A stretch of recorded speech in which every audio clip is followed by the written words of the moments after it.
Right, so my name's Nathan Oakley and I'm here with Adrian Hawkes. We'll get rolling by hopefully getting a bit of information about you and exactly what it is that you do. So, oh dear me, that's difficult. Depends on the day.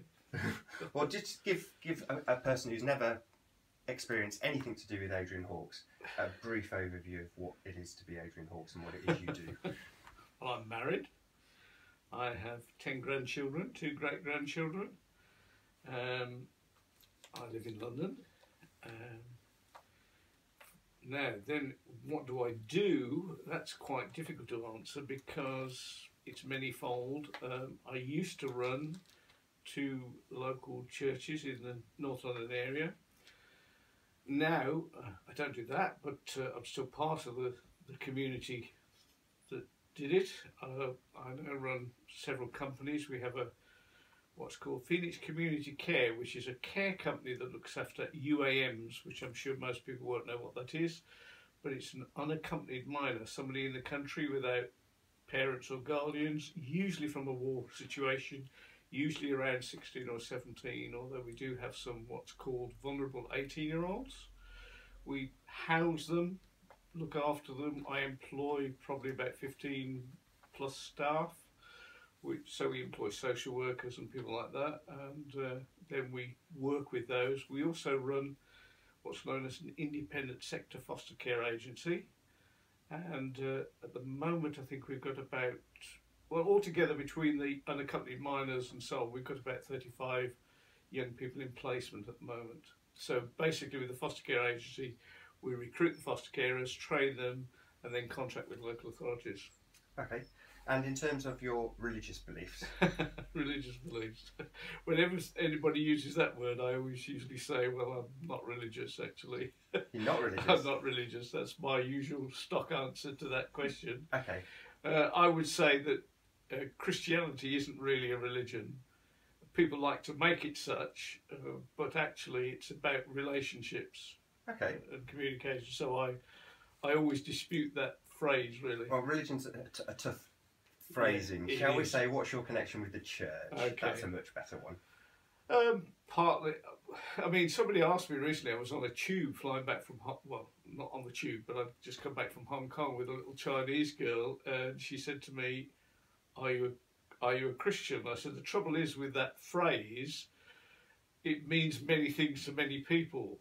So I said, actually, I'd rather answer it by saying I'm a follower of Jesus. So that's Excellent how I answer. would put the question, really. Okay. The reason for this interview is about mainly the Lunar Tetrad. And in looking into this as a follower of science and of space, I've come to a conclusion through a tangent of videos, which has made me realise that at a young age I was in a conflict between what science taught and what I was taught in religious education. Yeah. So I'm going to give you 3 statements and I want you to sort of give me which you would say best describes your belief. Yeah. So statement A is that you believe in the scientific model. We live on a spinning ball that's rotating at 1,000 miles an hour, travelling around the sun at 67,000 miles an hour, and this is the crucial bit. The sun came first and the earth came second. That's statement 1. Statement 2, God created the heavens and the earth, and on day 4 he gave us the sun. There's a lesser light that's the moon. Earth is God's footstool, his throne is above the firmament, and which separate the waters above from the waters below. So in that one, more importantly, the earth came first, or C, a combination of the both. Oh, that's really hard, because you're making me say things that... Of course, I don't want it to be a 3-hour interview, so I'm going to tie it down relatively early. Yeah, exactly. Do I believe that God created the heavens and the earth? Yes. In an argument not so long ago on television with Richard Dawkins, he tells me how stupid I am, and he loves to do that. The reality is that that there's all sorts of problems with that. Is what do we mean by day? You know, that's the first thing. I mean, we talk about the day of Queen Elizabeth II. Well, she's been on the throne longer than Queen Victoria. You know, so day can mean lots of things. I mean, my understanding of that was back in religious education class, where they said that a day could be used as either a day, a week, or a year, depending on how the prefix was. Or 1,000 years, or a million precisely, years. Yeah, it goes on and on. So it's a period of time. Yeah. I think that's, would you agree that's the general that would be my position, really. I'd agree with that, based on how you read the text. Yeah. Okay.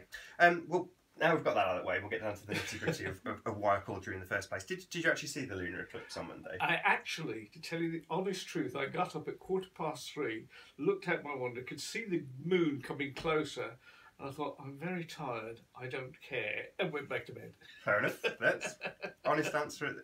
So I've looked at it on Facebook and on the television and in the newspapers, and I've looked at everybody else's photographs. Which is fair enough, which is probably what most people did. I don't think a lot of people stayed until 3 or 4, 3 to see the beginning. And Some of my friends did, so I looked at their photographs. That's it. I had loads of people on Facebook say, and asked they liked the photos and all the rest of it, but presumably they weren't actually up.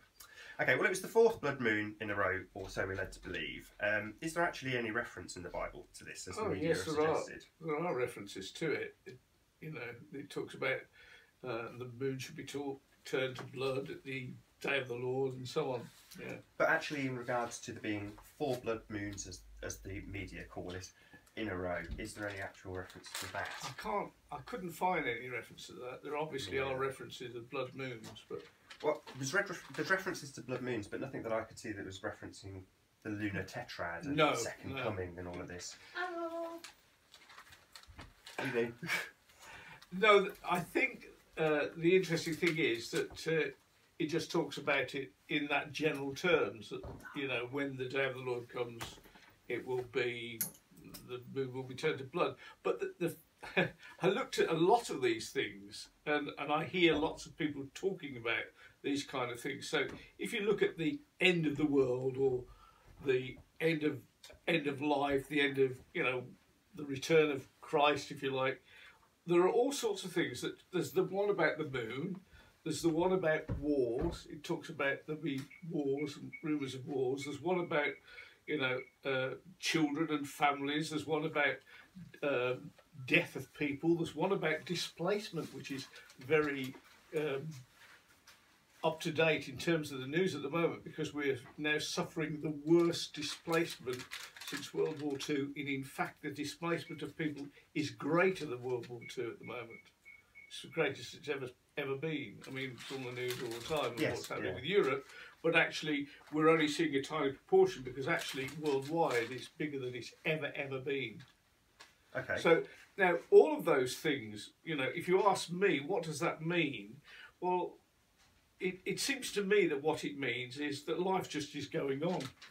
Yeah, I'd agree with that. People get married, children are born, and everybody doesn't take any notice, and then suddenly, and the Bible says that the end will become as a thief in the night. Well, you don't sort of expect a thief in the night and plan for it. Not. No, there's not going to be any prediction for it. Exactly, it just happens. I mean, why do you think the media has overused A, the term blood moon, B, the fact that there's 4 in a row? Why do you think there is this sort of overuse of? I think people love to think of doomsday and the end of the world and all of those things, and of course people make money out of it. So it's a bit of hell sell, just playing on people's emotions. Yeah, I think because as human beings there is to use the word you used earlier on, there is a religious element to all of us, or a spiritual element to all of us, and so when the physical and the spiritual come into connection, the newspapers of course want to jump on it. Right. I think that's what really happens. Okay. Have you heard or read anything about something called the lunar wave? No. No, I thought that would be your answer. No, I haven't. What is it? Well, there's a current phenomenon where there's people actually filming the moon non-stop, and they've caught, best way I can describe it is like a hum bar. You know how if you paused an old VHS cassette, you get a bar that sort of waved up. Yes, yeah. Well, it's a very, very infrequent occurrence, but it's been caught, I think it's by either 3 or 4 different people out in the States who've been publishing these videos of, I will add to the conjecture if I say this, but there's no other way of describing it, portraying it as though there's another image being superimposed over the top of the moon, and they catch this, like I say, a hum bar that's creeping over it. Again, could be complete folly, could be total nonsense. I didn't know if it had crept into the media. I haven't seen it. No? The only thing, going right back to your first question on the science of stuff. Yep. Recently, and I wouldn't like to be an expert or anything, in fact, I confess that a friend of mine gave me a book entitled how to teach your dog quantum physics. Okay. Really fascinating. However, it does strike me that when I look at quantum physics, It's all theoretical. yes, but there's all sorts of things that scientists are really having problems explaining. Absolutely, And it's yeah. like you go, hang on a minute, I thought you got all this tied down. Of course, when I talk to people like Richard Dawkins again, he would, science will find the answer, we've definitely got it, there is no God, which just makes me laugh. I mean, I think he's a very clever guy. He's probably a very good scientist. I think when it comes to theology and things about God, he's still in the kindergarten. But It's quite satanic in a way. It's trying to convince your average Joe that there is no God. That's pretty bold stuff. well, it's pretty boring stuff, really. I don't dispute it. You can baffle people with bullshit, Yeah, bore them, and they'll switch off a lot quicker. Yeah, absolutely. That's exactly how I see it. I think, to quote an old friend of mine, George Canty, he used to say, it's just a misery. Moving on a little bit, did you actually watch the moon landings back in 1960? Oh, I did, yes. You did? Yeah. What are your feelings on the moon landings? I thought it was fascinating. I actually remember my mother telling me when I was a little kid, they'll never put a man on the moon. But I'd agree with her today. you would? I would, yeah. You don't think they did it? Absolutely not. You believe the American... Faked it. Totally. I still think they are doing it. I still think they're faking a lot of stuff out in space. Really? Yeah, definitely. I mean, I'll give you an example that I only just came across That's recently. really funny. A lot of people will laugh when they hear this sort of stuff. Was about 95. There was a documentary about aliens out in the shuttle Endeavour mission to fix Hubble. And what they showed on camera, and this is what lots and lots of people saw on TV at the time, with these little things flying around the tether that got away. And there's a whole load of hype about aliens, and you sort of roll your eyes and think, what a load of nonsense. I went back to that clip because lots of people have been saying that the Chinese missions... Oh, how many people have landed on the moon in your view? I don't know. I thought it was about half a dozen, I thought. So you've no idea that China have been? That wouldn't surprise me if... But you don't know? No, I don't know. Most people don't know that. No. But China have been to the moon. We just don't get showed their rather terrible footage that looks really fake because we'd all figure it out pretty quickly. So no one knows that China have been to the moon, but they have. Right. But their footage is absolutely terrible. If you think the Americans' footage was okay, theirs is an absolute joke. But they've let out little bubbles from their helmets, and all of the conspiracy theorists and flat earthers getting a big twist over this and say they're faking the whole thing, that there's bubbles coming out. So I went back to the old alien footage of this tether with a different light, and when you look at it with bubbles in your mind, you realise that what you're seeing is definitely not aliens, it's just a load of bubbles in a tank, which makes you think, So, without boring you and everybody watching this about the massive amount of stuff that sort of disproves the moon landings. The only thing is that I would say, in defence of moon landings, which I'm not here to defend, is that a friend of mine actually met and talked with one of the, and I forget which one, but one of the guys that was on one of the initial landings. All right. And it was really, I think it was the one who sort of played golf and which one was that one? I don't remember. But, I don't know the missions back to front. But he told him some really amazing stuff that didn't get into the press. Right.